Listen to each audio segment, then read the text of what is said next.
Hi, Invest Europe. Hope everyone's had a great start to 2025, and thank you for having us participate in this webinar series again. In our last session, we covered AI fundamentals, breaking down the definition of AI into different models and exploring where they may be used within private markets. Today, we're really going to build on this foundational knowledge and explore use cases that we're seeing from our engagement across the market. We will start by looking at Holland Mountain's digital maturity scale, which will allow you to profile where you are with regards to AI relative to your peers. And then we'll start to look at how AI is being used across the PE lifecycle before we deep dive into some case studies showing how AI has the potential to transform portfolio monitoring, management of DDQs, and the deal lifecycle. So let's jump in. This is Holland Mountain's digital maturity scale, and it's used by our clients to see where they're operating relative to their peers and also identify where they want to get to.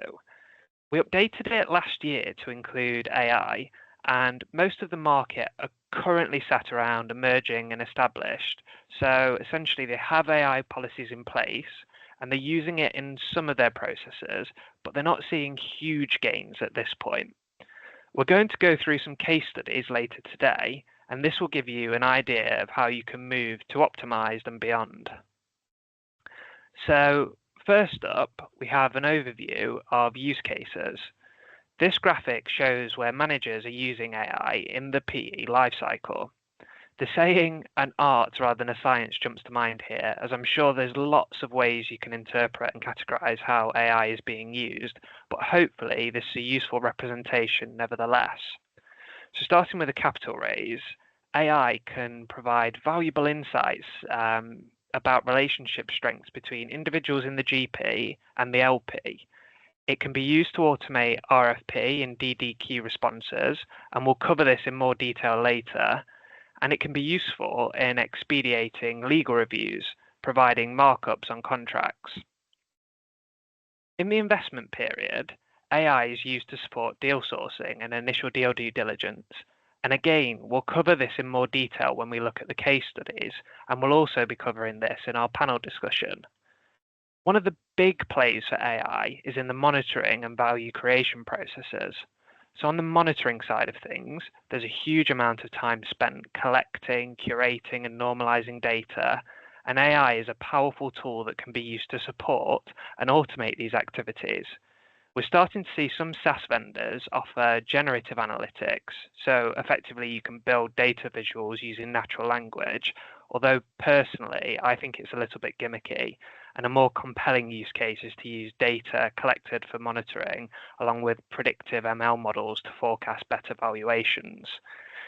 We'll look at portfolio monitoring use cases shortly anyway. On the value creation side of things, managers can provide portfolio companies access to advice on AI best practice, facilitate knowledge sharing with other portfolio companies, and give access to proprietary AI tools that may give portcos a competitive advantage.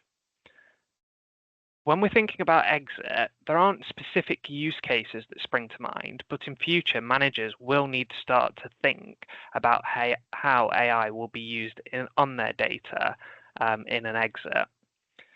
Now, we've put investor servicing and fund administration across the bottom here, as these functions typically support all stages in the PE lifecycle. On the investor servicing side, CRMs continue to develop their AI features, but feedback on usefulness is mixed. Some managers have seen better results from extracting rich data from within the CRM and using AI to summarize and produce new insights, such as trends in conversations with their LPs, as an example. We've got transcription here, but this could technically fall within any area of this graphic, and the productivity gains from transcription can be great, but it's worth noting the risks with transcription, especially that it creates a record that could misrepresent something and also be reviewed by a regulator. So to wrap this slide up, we've just got fund administration along the bottom, and many of these themes cross over with portfolio monitoring. And in practice, we see both fund administration and portfolio monitoring teams using common tooling to address common problems. So let's look at a more detailed example that focuses on portfolio monitoring. In this example, we're going to focus on the collection and summarization of portfolio data. This typically involves accessing and downloading different documents and extracting data points, as well as writing quarterly updates covering key events during the quarter. AI can play a pivotal role in this process and automate low-level tasks to a higher degree of accuracy. And this is great because as well as driving efficiency, it also improves job satisfaction, leaving teams with more time to focus on value-add activities. So let's look at some of the activities that would typically take place in the portfolio monitoring process. So someone in the team would download portco docs from different portals or systems, and they would save these in SharePoint. And often they're saved in obscure folder structures and use unconventional naming. The team would then manually read and review these documents and summarize the changes during the quarter, so the key value drivers. Quite a lot of work goes into manually extracting data points from these Excels and PDFs and uploading them to portfolio monitoring or accounting systems. And then finally, someone will be tasked with writing a quarterly update for the portfolio company. Now, looking at our example that leverages AI tooling, AI can be used to classify the documents, it can extract the data, and LLMs can support in summarizing the qualitative information provided by the portco. The LLM can also be used in the generation of write-ups for quarterly reporting, transforming notes into consistent written analysis, but it's always important to keep a human in the loop. But as you can see from this, there are multiple opportunities to utilize AI within portfolio monitoring. And I think this takes us quite nicely into DQs. So the management of DDQs and RFPs is another great example of a very manual process spanning multiple teams that draw on qualitative data from multiple sources. So let's look at this example. Someone within the IR team will receive a DDQ and RFP, and they will typically split out the questions that they think need to be answered by different teams and send them to, say, the investment team, the finance team, the legal and compliance team as an example. There's usually more as well. And what will happen during this process is they'll receive answers back from these teams, but there'll be an inconsistency in terms of what each team is saying, and also an inconsistency with answers that they provided for DDQs. And this requires a great deal of management and coordination, multiple email chasers. Once the answers are sufficient, there's then quite a lot of copy and pasting into a master document and then formatting before that's then sort of consolidated, potentially a covering letter's written and then is sent out. But with the development of large language models, it's now easy to reference the most recent DDQ or DDQs and automatically tailor the information in that previous DDQ to answer a new DDQ. And this reduces the burden of maintaining a golden source of answers for DDQs, but it can also improve the consistency of output. In effect, AI can get you to a first draft, which your teams can then review and adjust the answers if needed. Really smart AI applications can also learn from the adjustments that the teams will make and improve over time. And that really then takes us on to our last example, which is looking at the deal cycle. So for me, this is possibly one of the most exciting use cases for AI. It's unlikely that AI will completely replace existing processes, but there are tools that can augment each phase.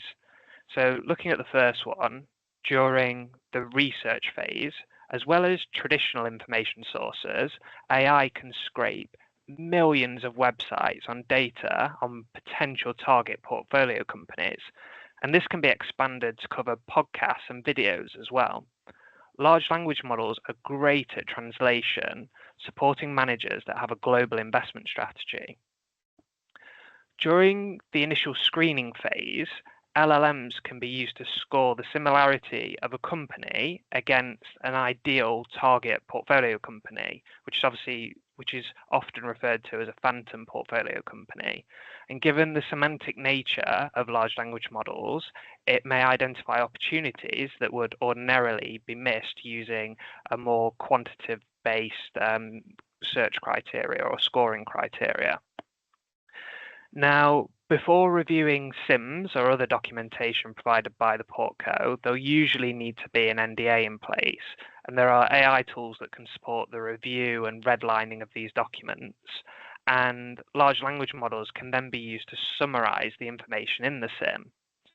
Obviously, this information some of this information from previous steps needs to go into a CRM. So when adding information into the deal pipeline in the CRM, AI tools can support this, for example, using natural language to update a CRM record. And then moving to box 5, for market research on the target and the competitive landscape, AI can provide alternative results to market data sources and Google. So using Perplexity, for example, and their model might provide different results from the internet than accessing traditional market data or Google search results. And then for both pre and post IC, Gen AI can assist with completing IC memo templates, effectively transforming your notes into written prose in a consistent format or template. And then for more detailed financial DD, AI can support the extraction and normalization of data, and this is similar to what we covered during the portfolio monitoring example.